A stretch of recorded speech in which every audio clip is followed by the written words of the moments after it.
सिद्धं सुद्धं पणवीयं जिनेन्द्रवर्णेमिच्छन्दमकलङ्कं गुणयनभूषणोदयं जीवस्सपरुवनं रोचम्। जय बोलो सिद्धांत चक्रवर्ती आचार्य नेमिचंद्र भगवान की जय। जय बोलो परम पूज्य चार्य चक्रवर्ती समाधि सम्राट आचार्य शांती सागर जी महाराज की जय। जय बोलो प्रातः स्मरणीय गुरुदेव समंत भद्रमणि महाराज की जय। जय बोलो परम पूज्य आचार्य प्रवर एकनाथ सुंदर सागर जी महाराज की जय। जय बोलो परम पूज्य मूल दीक्षा गुरु वात्सल्य सिंधु आचार्य सुरेश सागर जी महाराज की जय।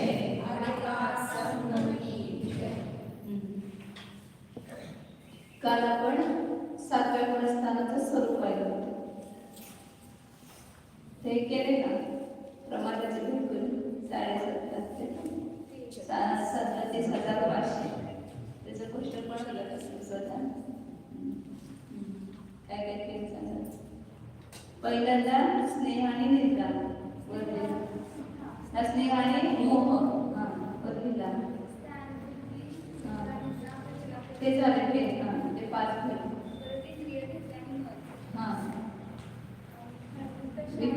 कषायाने विकता 25. त्याच्यामध्ये पहिल्यामध्ये काय म्हटलं 1 आणि 2. दुसऱ्यामध्ये स्नेह आणि निद्रा.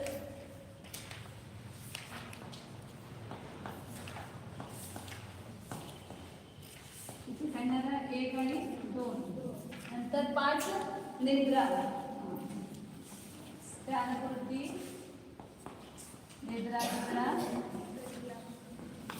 प्रचला निद्रा आणि प्रचल हे 5 निद्रा. मग इथं कोणता आकडा घेणार 0. इथं 2, इथं 3, 4, 5. 2 4 येणार.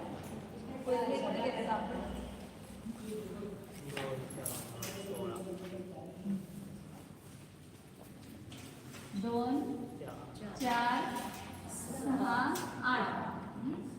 नंतर तिसरी लाईन येणार इंद्रिय. 5 इंद्रिय आणि मन. स्पर्शन, रसन, घ्राण, चक्षु, कर्ण आणि मन. इथे किती येणार 0. 10 20 30 40 आणि 50. आणि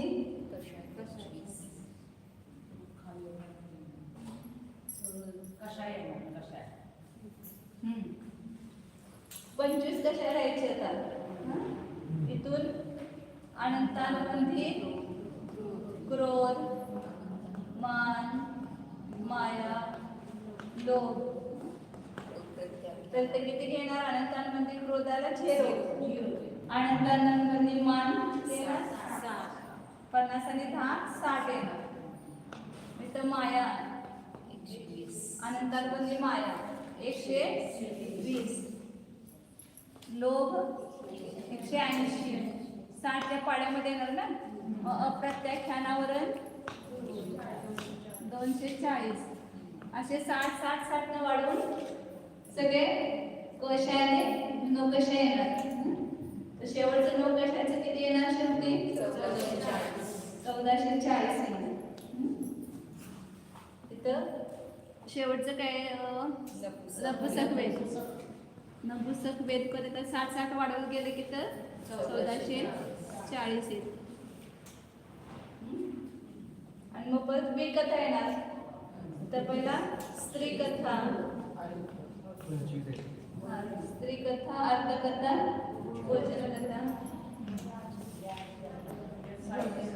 राजकथा अशा 25 येणार. इथे किती देणार 0. इथं 1440 मध्ये 60 मिळून 55.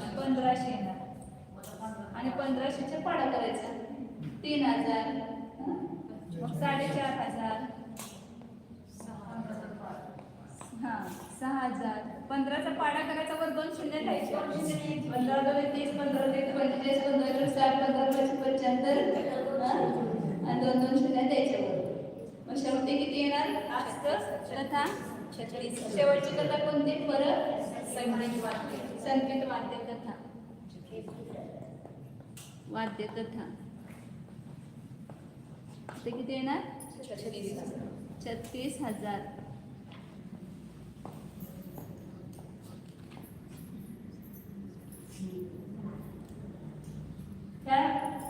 सगळे हे बेट किती होणार सगळे मिळून 37,750 मग त्यातलं 37,500 होणार 37,500 म्हणजे बेरीज झाली का बघा 36,000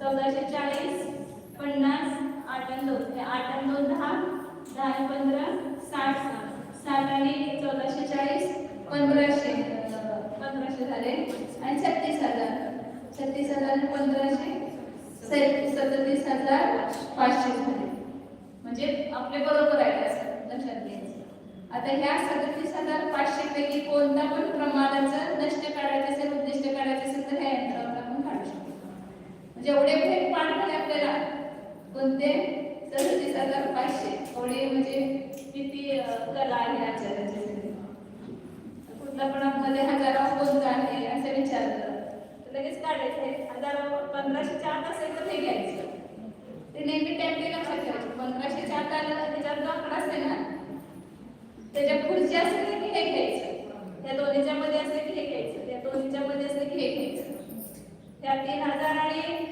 4,500च्या मध्ये असले की हे येणार भोजन करता येणार तिथून सुरू करायचं आणि त्याच्या पुढचा आकडा बघत जायचं कोणतं देव होतं ते असं कोणतं पण काढायचं असेल तर आपण याच्यावरून काढू शकतो 2,000ला काढा 2,000वा कोणता पेर येणार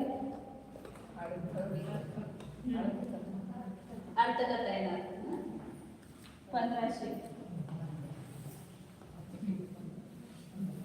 त्याच्यानंतर 2,000 विचारले ना मी आता बघितले गेले ते मध्ये भेटला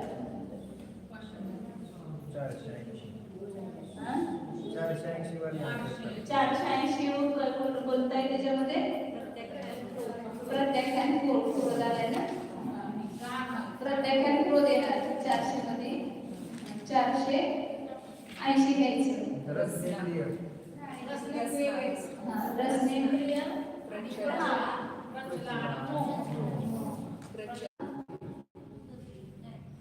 शैक्षणिक सम्यक्त लोकशाही सम्यक्त कारण चौथ्या पुरस्कार आपण सांगितलं 3 सम्यक्त असतात चौथ्यामध्ये 5व्यामध्ये 6व्यामध्ये 7व्यामध्ये 3 प्रकारचे सम्यक्त म्हणजे कुणाला कोणतं असतं जे कोणी प्रथम सम्यक्त करून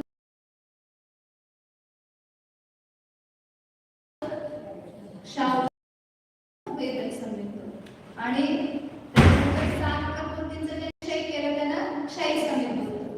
परंतु समजा आता कोणी म्हणे 6व्या पुरस्कारामध्ये शैक्षणिक सम्यक्दृष्टी कोणी वेदक सम्यक्दृष्टी म्हणतात शैक्षणिक तर त्याचाच काळ मोठा आहे ना पूर्ण जास्त काळ त्या सम्यकामध्ये राहू शकतात मग ते ज्या वेळेला श्रेणी चढण्याचे सम्मुख होणार त्याच्या अगोदर तर त्या वेदक सम्यक्त सहित चढू शकत नाही शैक्षणिक सम्यक्त कशाला म्हटलं की जिथं 6 प्रवृत्तींचा तर काय आहे उदयभावी विषय आणि सम्यक्त प्रवृत्तीचा काय आहे उदय शैक्षणिक सम्यक्त लक्षात आपण 3 सम्यक्त बघितलं तर प्रथम शैक्षणिक आणि शाही तर त्या शैक्षणिक सम्यक्तामध्ये कोणी श्रेणी चढू शकत नाही ते सम्यक्त असताना काय सांगितलं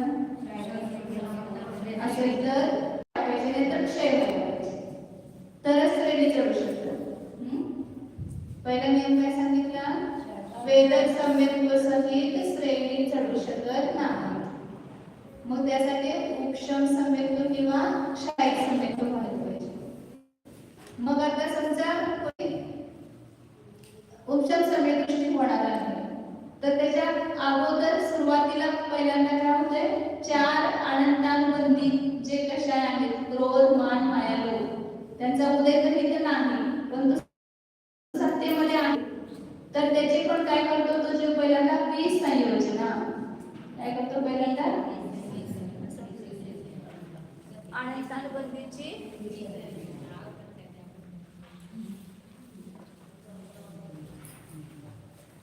विसंयोजना.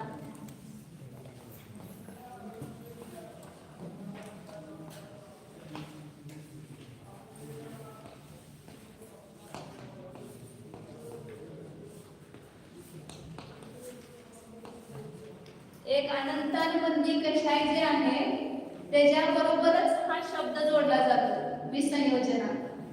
म्हणजे वियोग करायचा, त्याचा वियोग करायचा म्हणजे अभावच करायचा थोडक्यात. म्हणजे जे अनंतानुबंधी कषाय रूपानं परिणमलेले कर्म परमाणू आहेत आता आपल्याजवळ समजा, आणि त्या जीवाच्या परिणामाची विशुद्धी वाढली की त्या विशुद्धीच्या निमित्तानं 3 करण परिणाम याच्यासाठी सुद्धा होतात. परवा सांगता राहिलं का असं 3 करण परिणाम 6 वेळाला होतात. कोणत्या कोणत्या वेळा 6 वेळा अनंतानुबंधीची पहिल्यापासून प्रथमोपशम सम्यक,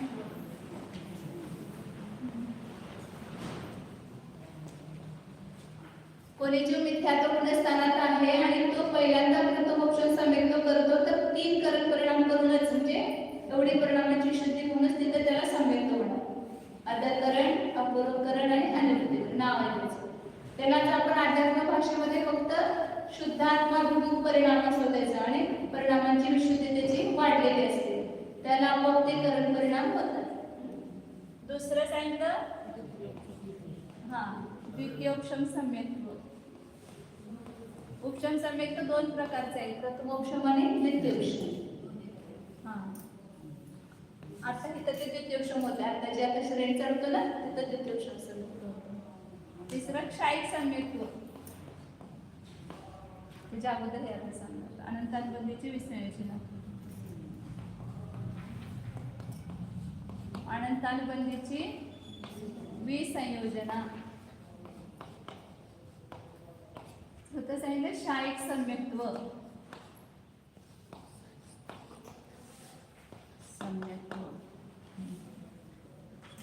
उपशम श्रेणी आणि शपथ श्रेणी म्हणजे चारित्र्य होण्याचा उपशम आणि चारित्र्य होण्याचा क्षय. म्हणजे उपशम आणि क्षयासाठी 3 करण परिणाम होतात. सामान्य नियम लक्षात ठेवायचा, कोणताही उपशम करत असताना आणि क्षय करत असताना 3 करण परिणाम होतात. क्षय आणि उपशम. मग तिथे दर्शन होण्याचा उपशम आला प्रथमोपशम आणि द्वितीयोपशम मध्ये. अनंतानुबंधी विसर्जना म्हणजे पण काय, चारित्र्य होण्याचा, तो क्षयच आहे परंतु त्याला क्षय नाव देता येत नाही, विसर्जना नाव दिलेलं आहे. आणि क्षायिक सम्यक्त्वामध्ये दर्शन होण्याचं काय क्षय आहे. आणि उपशम श्रेणी आणि शपथ श्रेणी.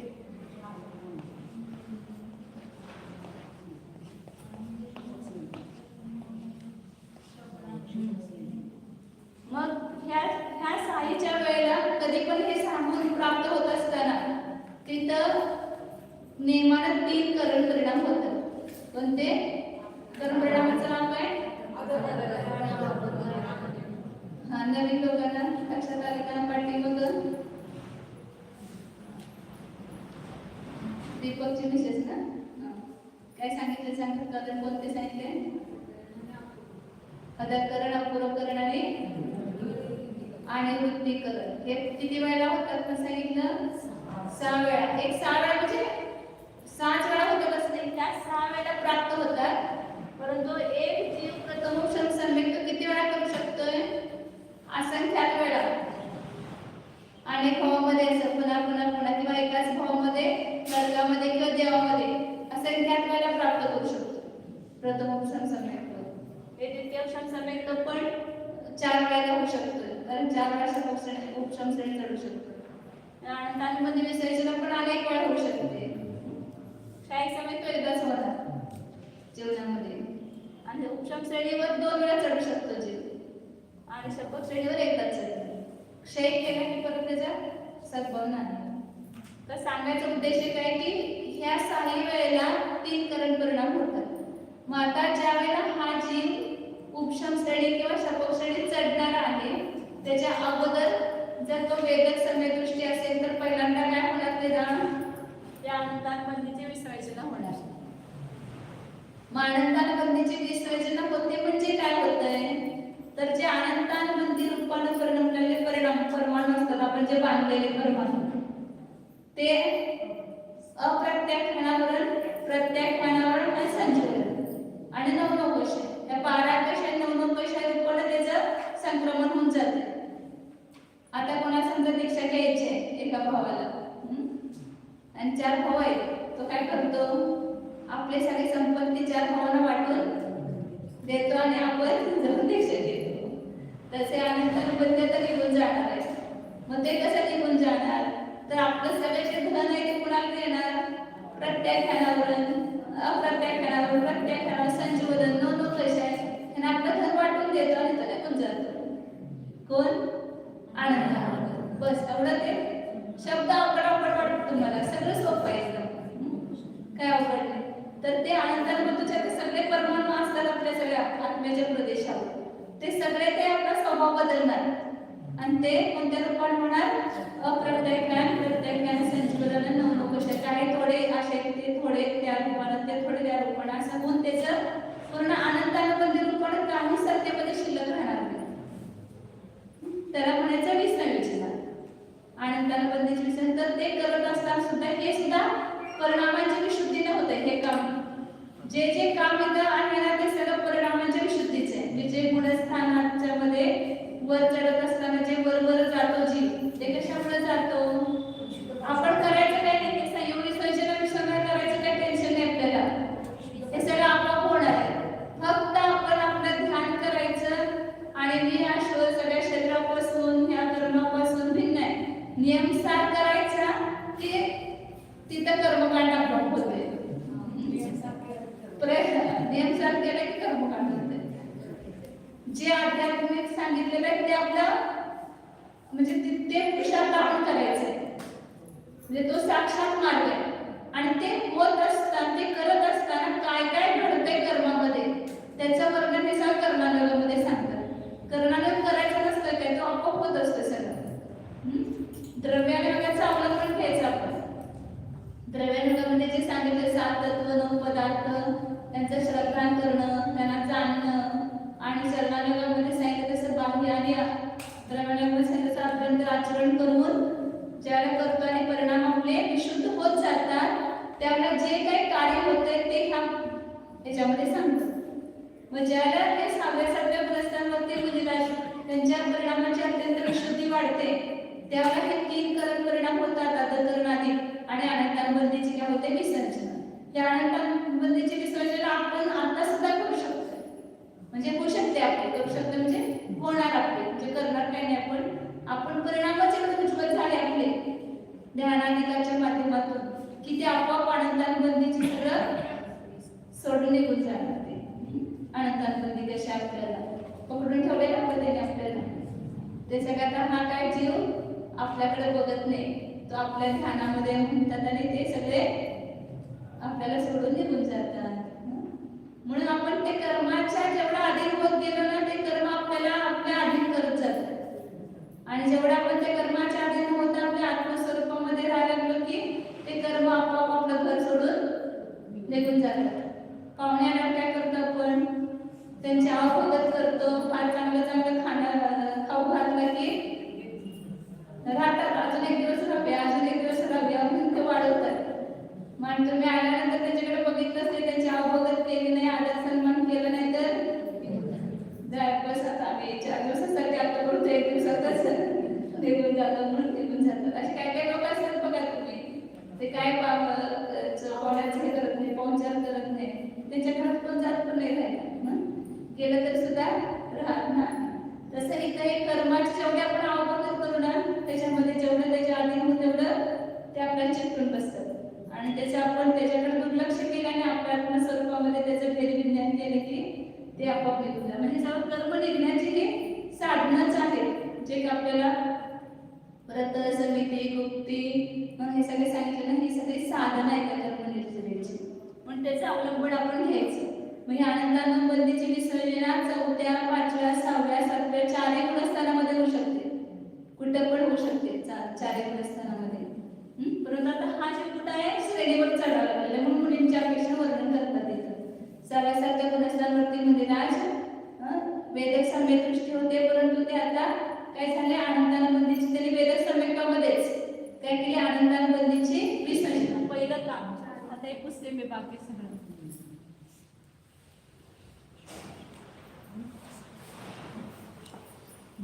नंतर काय झालं दुसऱ्यांदा की आता त्यांचं काय आहे सम्यक प्रकृतीचा उदय आहे, त्याच्यामध्ये तेवढी विशुद्धी नाही, त्या सम्यक प्रकृतीमुळे मलिनता होते. मग ते तो जीव एकतर उपशम सम्यक दृष्टी होईल किंवा क्षय सम्यक दृष्टी होईल. तर दुसरं काय होणार हा त्याला काय नाव आहे द्वितीयोक्षम सम्यक दृष्टी.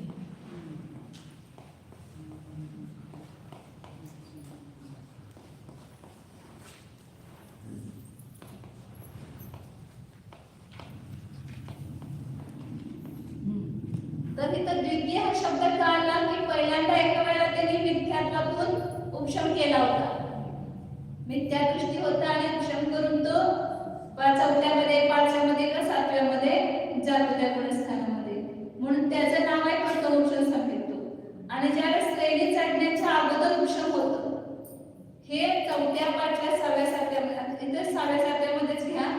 आता ते दुसरे मतभेद आहेत, आता ते नंतर डोक्यात घेऊया. पहिल्यांदा 6व्या, 7व्या गुणस्थानामध्ये जे मुनिराज आहेत ते आता श्रेणी चढायच्या वेळेला हे उपशम सम्यक करतात, म्हणून हे दुसऱ्यांदा झालं उपशम. म्हणायला काय म्हटलं द्वितीय उपशम सम्यक. एक मिथ्यात्वातून जो उपशम होतो त्याला प्रथम उपशम नाव आहे, आणि जे श्रेणी चढण्याच्या सन्मुख झाल्यावर उपशम होतो त्याला द्वितीय उपशम हे नाव आहे. म्हणजे ते पूर्ण चढून येईपर्यंत मोहनीयचा काय असणार त्या ठिकाणी उपशम असणार, कारण उपशमामध्ये निर्मलता असते, शॉर्टशमी सम्यकामध्ये तेवढी निर्मलता असत नाही. मग द्वितीयोपशम सम्यक करतात म्हणजे काय होते त्या ठिकाणी इकडं तर आता त्यांची काय आहे म्हणजे ध्यानामध्ये लीन झाले, एवढं त्यांची परिणामाची विशुद्धी वाढायला लागली की पहिल्यांदा आनंदाबंधीची त्यांची विसर्जना झाली. आता त्यांना काय लक्षात येत नाही आता, कारण कर्म काय आपल्याला दिसत नाही, उपशम झाला काय, क्षय झाला काय, शोषण हे आपण आगमाच्या माध्यमातूनच जाणतो. परंतु ते फक्त परिणामाची त्यांची विशुद्धी वाढली की इकडे आनंदानुबंधीची विसर्जना झाली. ते झाले की लगेच काय होते पुन्हा अंतर्भूत विश्रांती होते की पुन्हा 6व्या, 7व्या गुणस्थानामध्ये ते येतात आणि पुन्हा परिणामांची विशुद्धी वाढली, कारण इथं पण 3 कारण परिणाम झाले. जे 3 कारण परिणामपूर्वक, आणि 3 करणचा अर्थ काय प्रत्येक समयाला अनंतपट विशुद्धी वाढत असते. करण परिणामामध्ये अनंतपट विशुद्धी, पहिल्या समयात जेवढे असेल त्याच्या अनंतपट दुसऱ्या समयात, त्याच्या अनंतपट तिसऱ्या समयात, अशी पूर्ण अनिर्वृत्तीकरण संपेपर्यंत त्या जीवाच्या परिणामांची विशुद्धी वाढतच असते. मग तेवढी वाढल्यानंतर परत लगेच विशुद्धी वाढत नाही, मग त्याला म्हणतात विश्रांती.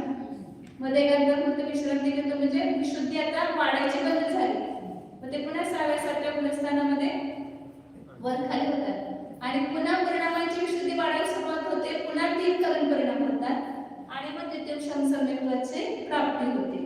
मग ते द्वितीयोपशम सम्यक होतं म्हणजे काय होतंय, तर जसं प्रथमोपशम सम्यकामध्ये सांगितलं होतं की अंतरायाम करून जो उपशम करायचा, कितीचा करला तिथे 7 प्रकृती, 3 प्रकृतींचा, 4 आनंदानुबंधीची तर विसर्जनच केली आणि 3 प्रकृती सत्तेमध्ये मिथ्यात्व, सम्यक मिथ्यात्व आणि सम्यक, ह्या 3 प्रकृती त्याच्या सत्तेमध्ये आहेत.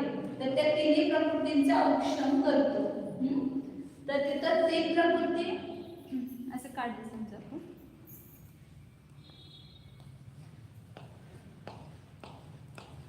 त्याची सगळे खूप डिटेल विधी लब्धिसारमध्ये, तिथं कुठल्या याच्यामध्ये याची विधी नाहीये. जीवकाण कर्मकांमध्ये सगळी लब्धिसारमध्ये डिटेल सगळं वर्णनायचं, काय काय कसं कसं करतो, किती स्थिती ठेवतो वगैरे प्रक्रिया. हे मिथ्यात्व आहे, मिश्र प्रकृती, त्याचे निषेध गोळे म्हणजे निषेध समजायचे. आणि सम्यक्त प्रकृती.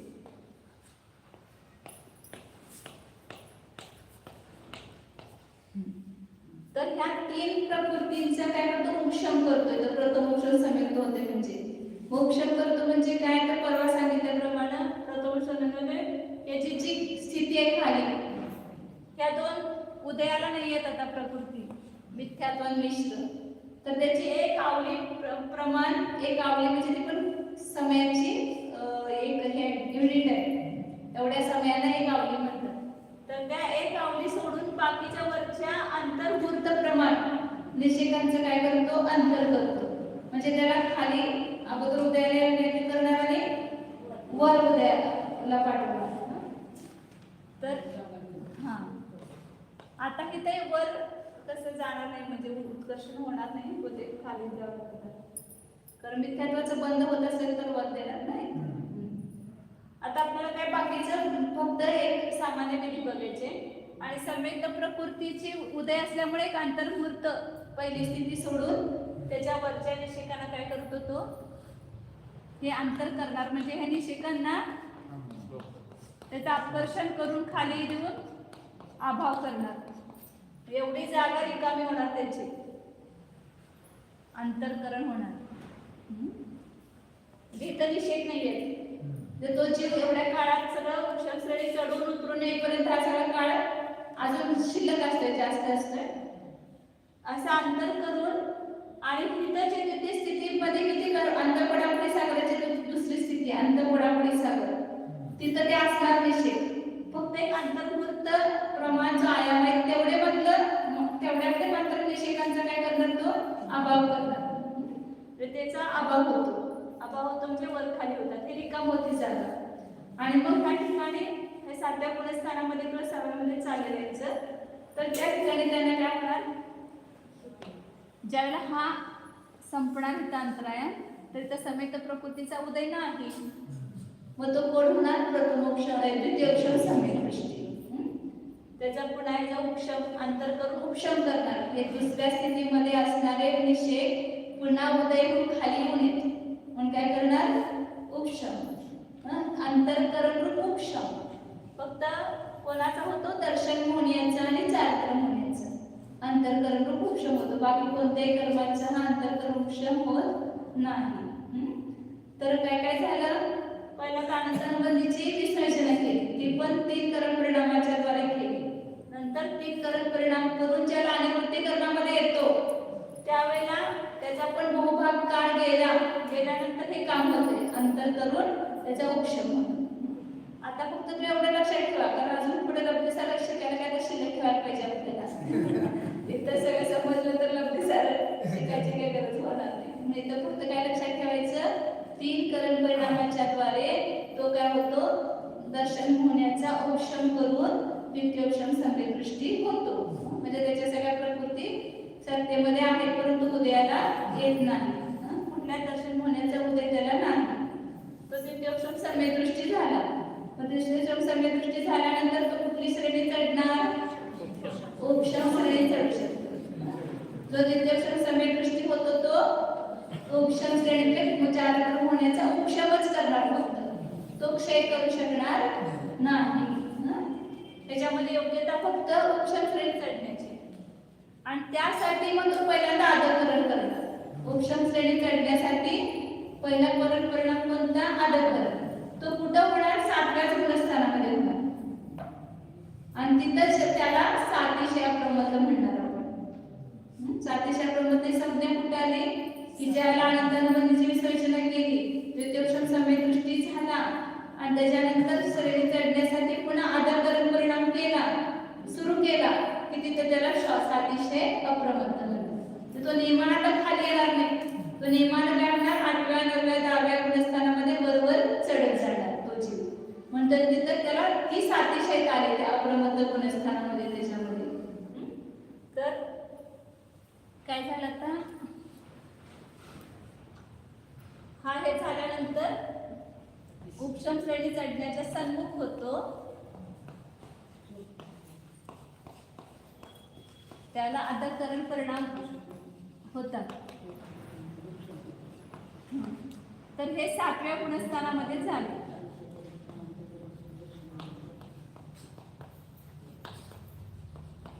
त्याला सातिशय प्रमद म्हटलं त्याला. आता दुसरा कोणी जीव काय केले, अनंतानुबंधीची विश्लेषणा केली आणि द्वितीयोक्षम न करता डायरेक्टली शाही समेत प्राप्त केले. म्हणजे कृतक्षयच केला दर्शन होण्याचा. मिथ्यात्व म्हणजे ती परिणामाची विशुद्धी जास्त आहे द्वितीयोक्षम समेतापेक्षा. ज्याची जशी लेवल असेल तसे तेवढे मार्क मिळतात ना. आपण परीक्षेत बघतो जो जास्त हुशार आहे, जास्त पुरुषार्थ करतो त्याला जास्त मार्क पडतात. ज्याने कमी अभ्यास केला त्याला कमी पडतात. तसं हा मुनिरास होता, ज्याने जास्त प्रयत्न केला, परिणामाची जास्त विशुद्धी वाढवली तर त्यांना पुढचा गुण मिळणार. शाही समेत होणार त्याला. उपशम व्हायच्या ऐवजी शाही समेत, त्याला पण 3 करण परिणाम होतात. हा एक प्रकार सांगितला. आता दुसरा प्रकार म्हणजे आदकरण होतं का? तिन्ही होतात ना. 7व्या मध्ये तिन्ही होते का फक्त आदकरण? आदकरण होणार फक्त. अपूर्व करण आणि अनुवृत्ती करण्यासाठी स्वतंत्र 2 गुणस्थान आहेत त्याचे. 8वं गुणस्थान आणि 9वं गुणस्थान. तिथं अपूर्व करण आणि अनुवृत्ती करण होणार. आणि मग तो 10व्या मध्ये जाऊन 11व्या मध्ये गेला की पूर्ण उपशम होणार 4 क्रमांकाचा.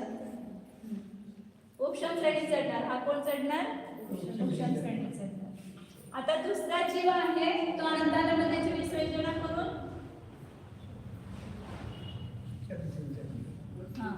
त्याने शाही समेत प्राप्त केलं.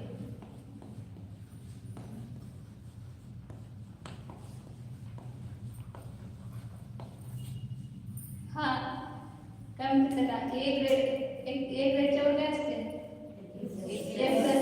एक प्लस वाला आहे आणि तो एक ग्रेडच्या खालचा आहे. हा ते शाही समेत पहिला करावे लागते ना. कुठं पण असं ते तो भले श्रेणी पण चढणार नसेल परंतु शाही समेत व्हायच्या अगोदर 4 अनंतानुबंधीचा क्षय पहिला होतो आणि मग मिथ्यात्वाचा क्षय होतो. मिथ्यात्व समेत प्रकृतीचा क्षय क्रमाने होतो. पहिला मिथ्यात्व जाईल, मग सम्यक मिथ्यात्व जाईल, मग सम्यक प्रकृती. अशी तिन्हीचा क्षय ज्या वेळेला होईल त्यावेळेला तो शाही समेत दृष्टी होतो. तर या शाही समेत्वासाठी सुद्धा 3 करण परिणाम होतात. या 2 गोष्टी ह्या श्रेणी चढतानाच होतात असं नाही. त्याच्या अगोदर श्रेणीला चढणारा जीव सुद्धा असेल, कोणी 4th 4th 5th गुणस्थानवरती, त्याला सुद्धा ह्या अनंतानुबंधीची विश्लेषण आणि शाही समेत होऊ शकते. परंतु श्रेणी चढताना कंपल्सरी होणार आणि खाली तो नियम नाहीये. कोण करेल ना, आरती सुद्धा करू शकतो हे काम. अनंतानुबंधीची विश्लेषण आणि शाही समेत. शाही समेत तर तिथं होणार नाही, तिथं घेऊन जाणार. परंतु अनंतानुबंधीची विश्लेषण आरती पण करू शकतो सामान्य.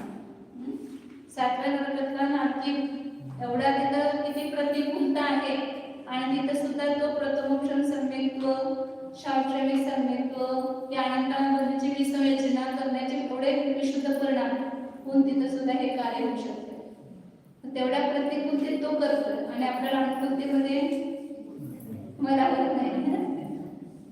आपण पण पुरुषार्थ केले की आपल्याला सुद्धा हे कार्य ह्या आता पंचम काळामध्ये सुद्धा एवढं आपल्याला गुण प्राप्त होऊ शकतात. कोणते गुण प्राप्त होऊ शकतात? प्रथमोपशम सम्यक्त्व हे प्राप्त होण्याची योग्यता आपल्यामध्ये आहे. त्याच्यानंतर शावश्रमिक सम्यक्त्व प्राप्त होऊ शकते. नंतर अनंतानुबंधीची विश्लेषणा होऊ शकते. त्यानंतर देश संयम प्राप्त होऊ शकतो आणि पुरुषांना चक्र संयम पण प्राप्त होऊ शकतो. एवढे पुरुषांची स्थानं तिथं प्राप्त होऊ शकतात. परंतु आपण त्यातले किती गुण मिळवले? एक पण गुण मिळवला नाही तर आपला काय सगळं मनुष्यभाव मिळून सगळं निष्फळ होणार. आता हा काय काय जीव वेद समेत्वातून अनंतानुबंधीची विश्लेषणा करून मिलन गुण ध्यानामध्ये जाऊ नका. त्याच्यानंतर काय केलं? शाही समेत्वाची प्राप्ती केली 3 करण परिणामाच्या द्वारे. आणि मग त्यानंतर हा जीव आता कोणती श्रेणी चढणार? दोन्ही पण श्रेणी चढू शकतो. तो हा जीव त्याचे किती गुण वाढले त्यापेक्षा उपशम श्रेणी पण चढू शकतो किंवा हा शपक श्रेणी चढण्याला पण योग्य आहे. परंतु त्या जीवाची जशी योग्यता असेल त्याप्रमाणे त्याला दोन्ही श्रेणी मोकळे. उपशम श्रेणीवर पण आरूढ होऊ शकतो आणि शपक श्रेणीवर पण आरूढ होऊ शकतो. जर तो चारकरण होण्याचा उपशम करण्या एवढा क्षय करण्या एवढा पुरुषार्थ असेल, एवढे विशुद्ध वाढले असेल, तर तो शपक श्रेणीवर चढून काय होणार, पुढं केवळ ज्ञानच प्राप्त करणार. आणि तेवढी योग्यता नाही आहे त्याची, तेवढी विशुद्ध वाढलेली नाहीये, तर काय होणार, उपशम श्रेणी चढणार. म्हणजे शाहीक सम्यक दृष्टी दोन्ही श्रेणीवर असू शकतो, उपशम श्रेणी किंवा शपक श्रेणीवर. परंतु उपशम जो द्वितीय उपशम सम्यक दृष्टी आहे तो फक्त उपशम श्रेणी चढू शकतो, तो शपक श्रेणी चढू शकत नाही. कारण त्या नियमाने मोक्षात जाणार ना, मिथ्यात्वाचा नाश केला नाही तर पुढच्याचा नाश कसा होणार. मिथ्यात्वाचा नाश झाल्याशिवाय पुढच्या चारक्रम होण्याच्या प्रकृतींचा नाश होऊ शकत नाही. म्हणजे तो उपशम श्रेणी किंवा शपक श्रेणी दोन्ही चढण्याच्या तो सन्मुख होऊ शकतो. चारित्र्य होण्याचा उपशम करतो. हा, चारक्रम होण्याचा, या श्रेणीवर चारक्रम होण्याचा उपशम करतो. आणि अगोदर तो शाहीक सम्यक झाला त्यावेळेला दर्शन होण्याचा उपशम, क्षय केला, दर्शन होण्याचा क्षय केला, अनंतानुबंधीचा क्षय इथं केला. परंतु अनंतानुबंधीच्या क्षयाला क्षय नाव नाहीये. 20व्या योजनेमध्ये पूर्णच्या पूर्ण रिकामं झालाय तो अनंतानुबंधी, काही शिल्लक राहिला नाही, त्याचे एक पण पैसा शिल्लक राहिला नाही. परंतु तरी सुद्धा त्याला 20व्या योजना हे नाव दिले क्षय न देता. त्याचं कारण असं आहे की 20व्या योजना केलेला जीव पुन्हा मिथ्यात्वात येऊ शकतोय आणि पुन्हा मिळवू शकतोय. पूर्ण सोडून गेलेला आहे तो. शाहीक सम्यक झाल्यानंतरच पुन्हा खाली येणार नाही. परंतु सामान्य वेदक सम्यक दृष्टी आहे आणि त्याने जर अनंतानुबंधीची विश्लेषण केली तर तो पुन्हा मिथ्यात्वातून पुन्हा अनंतानुबंधीचा बंध करू शकतो. मग क्षय झाल्यावर असं होत नाही ना पुन्हा, म्हणून तर क्षय ही संज्ञा दिली आहे त्याला. विसंयोजना आणि पुन्हा संयोजना. आम्ही जाताना परदेशला तुमच्याकडे फोन केलं होतं, मग तिकडनं आले की परत मागून घेतलं तुमच्याकडे. बरेच आमचे ठेव ठेवलेली फक्त अनंतानुबंधीने ठेव ठेवलेली सगळ्यांच्याकडे. आणि पुन्हा तो मिथ्यात्वात आला की पुन्हा सगळ्या कशांचं पण त्या रूपात होत आहे, नवीन पुन्हा मुक्काम होतोय, पण दोन्ही चालू होते तिथं. म्हणून त्याला क्षय ही संज्ञा दिली नाही. अनंतानुबंधीच्या नाशाला क्षय संज्ञा न देताना विसंयोजना, तर त्याचा वियोग झाला पुन्हा संयोग होऊ शकतो. आणि बाकी शाहीक सम्यक झाल्यानंतर मात्र अनंतानुबंधीचं पुन्हा कधी सत्ता येणार नाही. महाग शाहीक सम्यक झाला तिथं अनंतानुबंधीचा पहिला विश्लेषण केली, मग 3 दर्शन होण्याचं, तिन्ही पण मिथ्यात्व सम्यक, मिथ्यात्व सम्यक याचा क्रमाने नाश होतो. शाहीक सम्यक होतात ते पण 3 कर्म परिणामाच्या द्वारेच होतो नाश. आणि शाहीक सम्यक पूर्ण झाल्यानंतर पुन्हा विश्रांती होणार अंतर्मुक्त, आणि मग त्याच्यानंतर मग तो उपशम श्रेणी किंवा शपक श्रेणी चढण्याचा सन्मुख झाला तर त्यावेळेला पहिल्यांदा आदरकरण परिणाम करणार, तो पण 7व्या गुणस्थानामध्येच. त्याला तिथे 700 अप्रम शपक श्रेणी चढण्याचे सन्मुख असू देत किंवा उपशम श्रेणी चढण्याच्या सन्मुख असू देत, त्या आदरकरण परिणामामध्ये आला की त्याला 700 अप्रमत्त म्हणणार. 700 अप्रमत्त हे नाव अप्रमत्ताच्या ठिकाणी विश्रांती.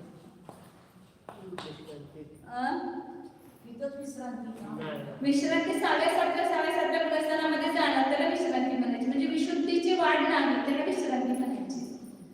आता तुम्ही पण आता बघा, आपण पेपर देऊन आलो, एक कुठला तरी विषयाचा पेपर आहे, काल खूप अभ्यास केला, आज पेपर देऊन आल्यानंतर तर आम्हाला लगेच पुस्तक हातात द्या म्हटलं तर जमते का? आता आम्हाला 1 तास काय सांगू नका, विश्रांती, मग पुढचा अभ्यास. कुठलं पण काम जास्त झाल्यानंतर आपण काय करतो, विश्रांती. हे सुद्धा कामच चालू आहे ना, परिणामांच्या विशुद्धीचं काम चालू आहे. अशी विशुद्धी वाढत वाढत वाढत गेली की कुठं तर थांबावं लागते तिथे. मग त्या अंतर्मुक्तपर्यंत पुन्हा काय होणार, रिलॅक्स. मग पुन्हा पुढचं काम चालू, पुन्हा विशुद्धी वाढणार, मग पुन्हा ते वर चढण्यासाठी सन्मुख होणार. मादकरण परिणाम करणार. मादकरणामध्ये विश्रांती नाही, तिथं वर चढण्याचं काम चालूच आहे, विशुद्धीचं काम चालू आहे. तर इथंपर्यंत काय झालं, हे 700 अप्रमत्त कुणाला म्हणतात ते सांगितलं.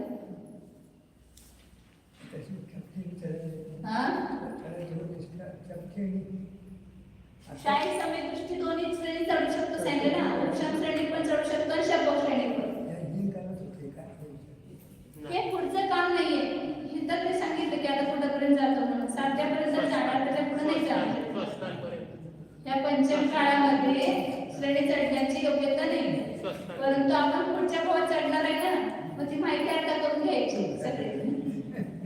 पुढच्या भावात चढणार, स्वर्गामध्ये जाणार, मग पुन्हा मनुष्य होणार आणि मनुष्य झाल्यानंतर मुनी होणार 8 वर्षात झाल्यावर.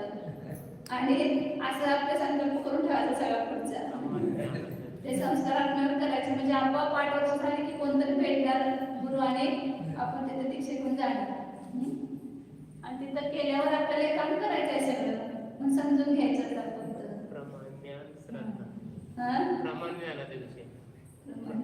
ज्ञानात घ्यायचं आणि श्रद्धा आणि ज्ञान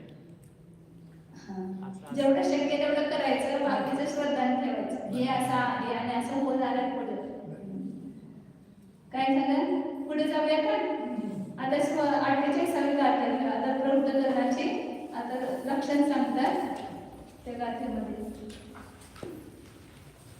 जम्मा उवरी महामा हेट्टी भावे सरिसगा कोणती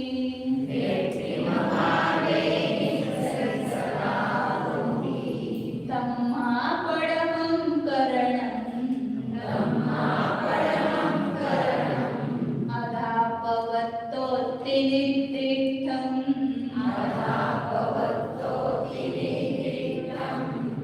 जन्मा उवरी महावा हेट्टी भावे सरिसगा कोणती तम्मा पडमं करणं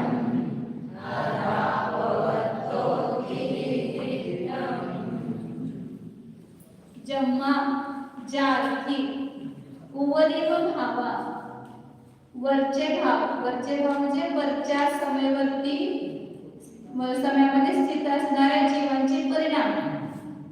हेट्टी व भावेनी हेट्टी म्हणजे खालच्या समयामध्ये स्थित असणाऱ्या जीवांच्या भावाशी सरीसगा म्हणजे समान असतात.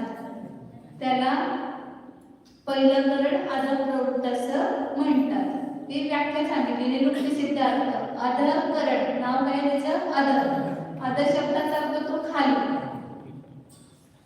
संस्कृत मध्ये अधः खाली आणि उच्च म्हणजे की वर असं होतं. उपरी म्हणजे वर आणि अधः म्हटलं की खाली. तर त्या शब्दावरून हे अर्थ सांगितले की वरच्या समयामध्ये कोणी जीव आहे आणि काही खालच्या समयात आहे. तर दोन्हीच्या परिणामांची लेवल समान असू शकते. आता ते सगळं तुम्हाला गणित बघितल्यानंतर समजणार सगळं भावभाषण त्याचं. फक्त शब्दशार्थ असं लक्षात घ्या. म्हणजे आता उदाहरणार्थ आपण कोण नवीन मुलगा आहे आणि कोण 5वी मध्ये आहे, दोघांची बुद्धीची लेवल सारखी असू शकते की नाही? असू शकते. 5वीतच आहे तो इतका हुशार असतो आणि कोण 9वीत गेला तरी अजून एवढे बुद्धी त्याची वाढलेली नसते.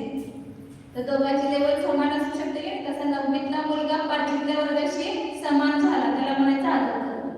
तसं इथं जो जीव पुढे गेलेला आहे म्हणजे वरच्या समयामध्ये गेलेला आहे, अधःकरणाच्या 3ऱ्या 4थ्या समयात गेलेला आहे आणि कोण पहिल्या समयात आहे, तर त्या 4थ्या समयात गेलेल्या जीवाचे परिणाम पहिल्या समयामध्ये असणाऱ्या जीवाशी समान.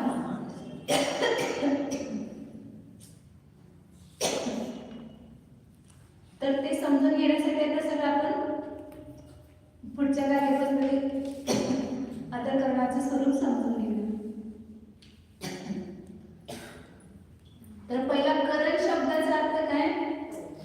करण म्हणजे परिणाम. करण शब्दाचे अनेक अर्थ होतात. करण म्हणजे गणित पण येते. कर्णानुयोग म्हणजे काय असते? गणिताचा अनुयोग म्हणून त्याला कर्णानुयोग म्हणतो. करण म्हणजे साधन येते. कर्ता कर्म करण तिथे शब्द येतो नाही करण. करण शब्दाचा एक अर्थ साधन पण होतं. करण म्हणजे क्रिया, स्थितीकरण वगैरे करण शब्द येतो ना. करण म्हणजे क्रिया आणि करण म्हणजे परिणाम.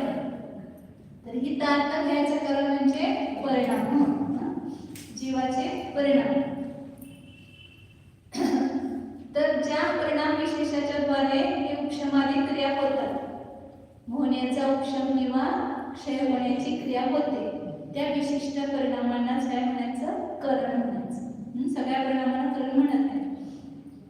की ज्या परिणामांच्या द्वारे उपशम क्षय हे कार्य होतं त्याला करण परिणाम म्हटले. आणि अदप्रवृत्ताचा अर्थ सांगितला की वरच्या समयवर्ती जीवाचे परिणाम खालच्या समयवर्ती जीवाशी समान असतात.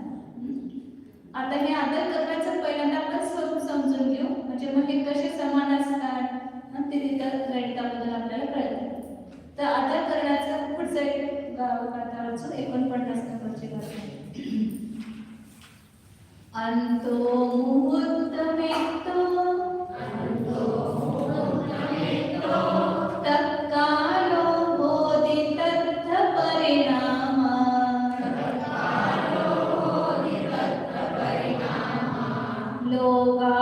लोगाणमसंखमिदा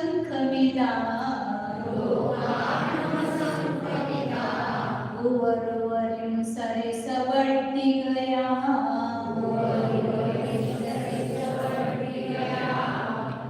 अंतो मुहूर्तमेतो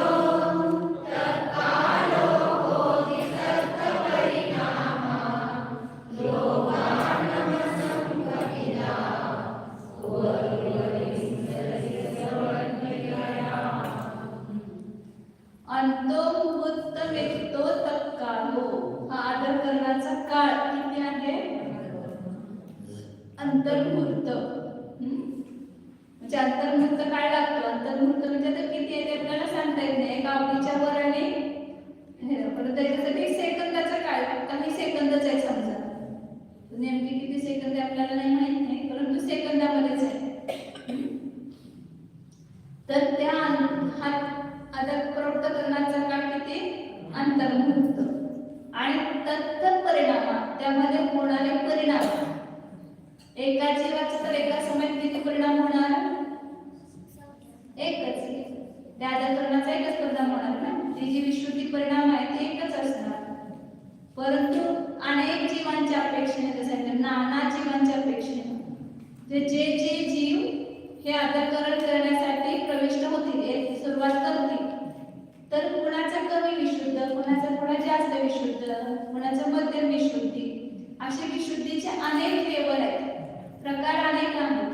आता एकाच वर्गात 50 मुलं आहेत, सगळ्यांची बुद्धी समान आहे का? त्यांचे प्रत्येकाचे लेवल वेगळे आहे ना. कुणाचे एकदम मंद आहे, कुणाचे त्याच्यापेक्षा थोडी जास्त, कुणाचे त्याच्यापेक्षा थोडी जास्त, कोण सगळ्या विषयातच नापास होतोय ना, कोण एक विषयात असं ना, कोणाचे 100 पैकी 100 मार्क पडतात. जे बुद्धीचे किती प्रकार आहेत ते तसे तेवढे लेवल बनतात. तसं हे आदरकरण करणारे जे परिणाम असतात वेगवेगळ्या जीवांच्या अपेक्षेनं, नाना जीवांच्या अपेक्षेनं त्याचे परिणाम किती आहेत? असंख्यात लोक. असंख्यात लोक म्हणजे काय समजायचं? आता एका लोकाकाशाचे प्रदेश माहिती आहेत ना? असंख्यात आहेत. हा लोकाकाश आहे, खूप मोठा आहे, असंख्यात. तर याचे जे प्रदेश आहेत, एक परमाणू जेवढ्या भागाला वापरतो त्याला काय म्हणतात? एक प्रदेश. तर मित्र व्यसन वगैरे शिकला असेल तर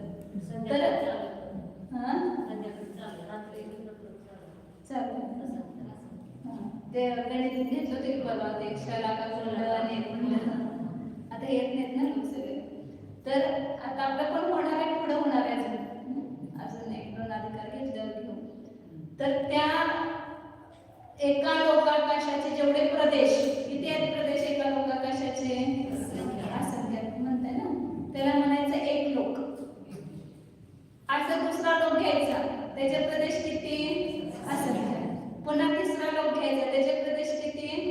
असे आहेत केवढे लोक? कल्पने. एकच लोक आहे, परंतु एका लोकाचे जेवढे प्रदेश असे असंख्यात लोक घ्यायचे आणि त्या सगळ्यांचे जेवढे प्रदेश होतील जोडल्यानंतर, बेरीज केल्यावर, तर तेवढे परिणामांची संख्या आहे. कुठल्या परिणामांची संख्या?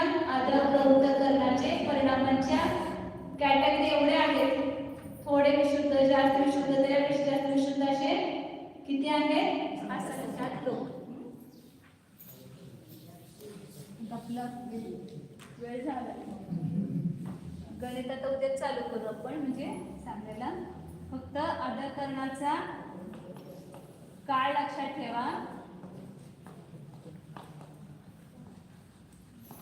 काळ किती आहे? अंतर्मुहूर्त. या अंतर्मुहूर्ताचे ह्या ठिकाणी अंकसंदृष्टीने आपण त्याला एक प्रमाण ठरवणार. अंतर्मुहूर्त म्हणजे असंख्यात समय होतात, परंतु असंख्याताचं गणित आपण करू शकत नाही, म्हणून तर त्याच्यासाठी संदृष्टी पण दिलेली आहे. त्या संदृष्टीने पण हे गणित करता येते. जसे असं असं आता हे अंतर्मुहूर्त आहे ना, त्याला अशी संदृष्टी आहे. हे अवली आणि संख्या, म्हणजे संख्यात अवलींची एक अंतर्मुहूर्त होतो. एक अवली, दोन अवली, तीन अवली, चार अवली अशी संख्यात अवलींची काय होतो? एक अंतर्मुहूर्त होतो. म्हणून त्याला असे सिंबॉल दिलेले आहे, संदृष्टी म्हणतात त्याला. परंतु हे गणित मी सांगणार नाही तुम्हाला, फक्त अंकसंदृष्टी तेवढेच आता शिकवणार आहे. पुढे जाऊन तुम्हाला कुणाला इच्छा झाली, भाव झाली तर ते पण आपण वेगळं शिकू, परंतु आता सगळ्यांना समजण्यासाठी फक्त अंकसंदृष्टी केली. तर अंतर्मुहूर्ताचे इथं प्रमाण अर्धकरणामध्ये किती म्हटलेलं आहे? 16 समय. कल्पना केलेलं हे गणित. हे गणित वास्तविक असते आणि हे कल्पना केलेली. आम्ही वास्तविक गणित शिकतो करतो, परंतु लोकांना समजत नाही म्हणतात त्याच्यासाठी कल्पना केली असते. 16 समयाचा एक अर्धकरणाचा काळाची मानून चालायचं. आणि दुसरं त्याचं परिणामांची संख्या किती सांगितली? असंख्यात लोक.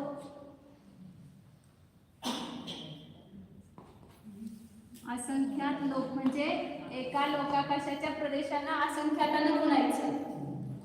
म्हणजे असंख्यात लोकांचे जेवढे प्रदेश होतात तेवढे आले. आता एका लोकाकाशाचे प्रदेश समजा 10 आणि असे 10 लोक घेतले तर 10 गुणिले 10 म्हणजे किती होणार? 100.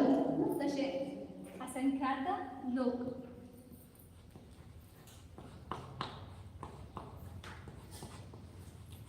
याला आपण मानले तर 3072 परिणामांची संख्या.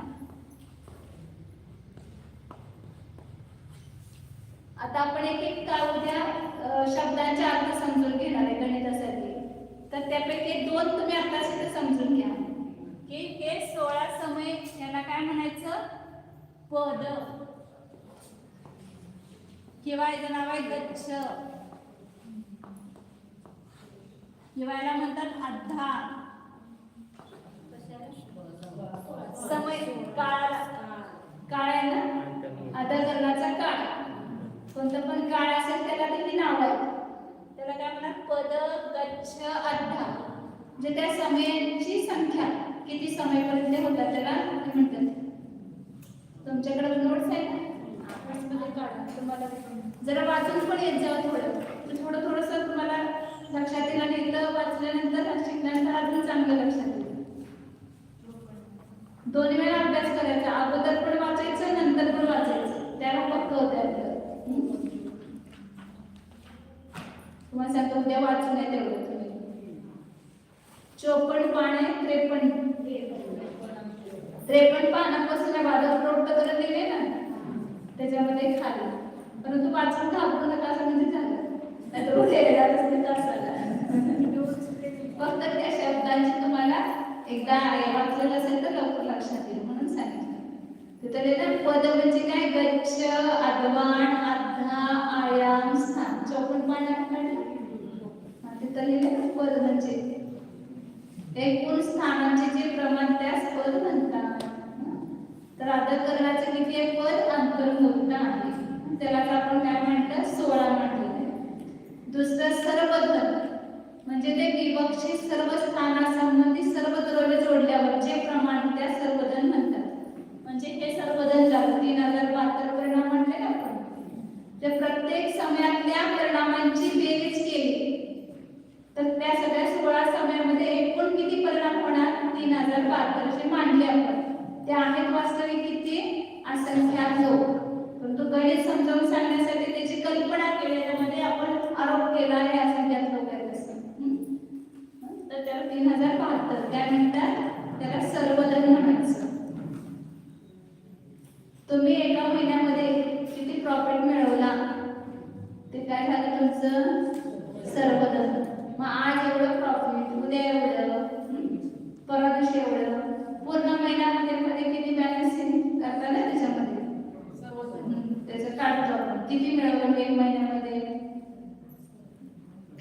अभिजित भैया किती मिळवलं?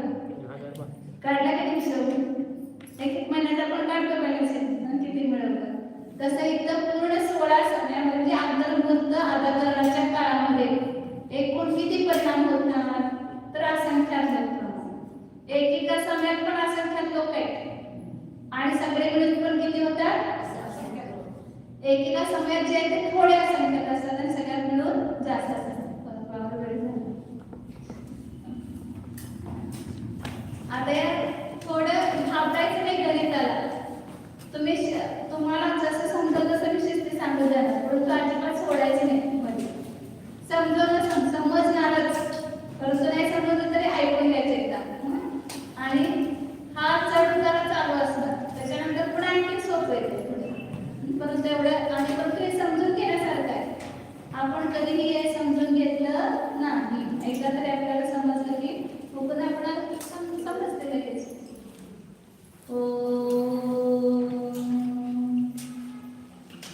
जाना हामी शुद्ध चैतन्यमय जीवच आहे.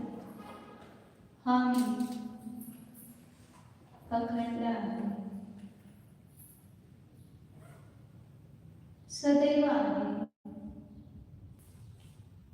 सत्य शिव सुंदर आहे.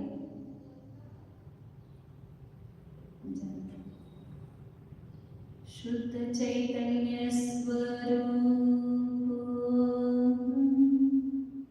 ज्ञानानंद स्वरूप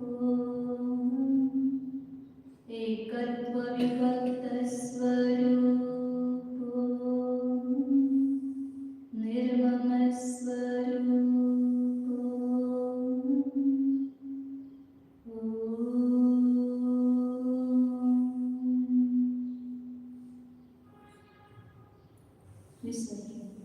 नमो हरिहंता, नमो सिद्धाणं, नमो आयर्याणं, नमो वज्रायाणं, नमो लोके सर्वसां, नमो हरिहंता, नमो सिद्धाणं, नमो आयर्याणं, नमो वज्रायाणं, नमो लोके सर्वसां,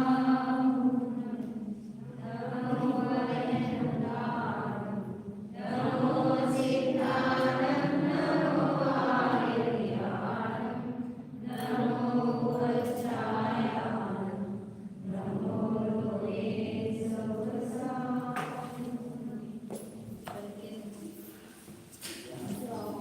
ये ज्ञान से